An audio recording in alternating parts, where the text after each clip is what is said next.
सत्यम,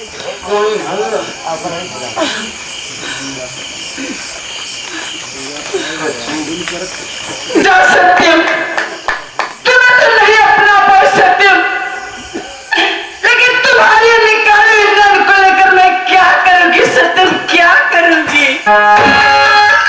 लगा दो ले जाकर इस गंगा जी में फेंक दूंगी ताकि गंगा जी की मछली खाकर तेरी आंख को अपनी पीठ भरेगी पीठ, और तू सारा दर दर का ठोकर खाएगा, मरने के लिए तड़पेगा।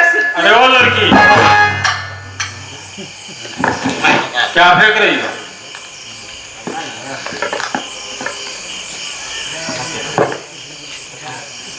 बाबा, एक इंसान का नयन है बाबा।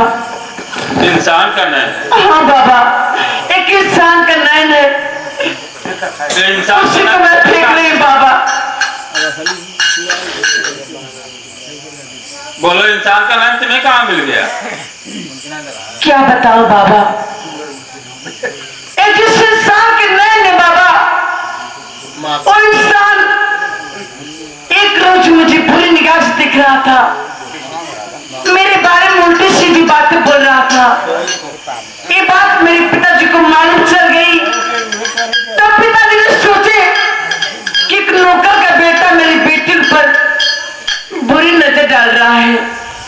बाबा, पिताजी से उसे पकड़वाकर उसकी दोनों नैन को निकलवा दी है बाबा, और वही नैन मेरे पास आया है बाबा।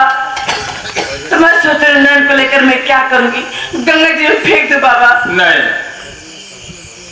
अगर इंसान का नयन है फिर लाओ दो मुझे, हो सकता है किसी के काम में आ जाए। उस पानी में डालकर क्या पाओगी?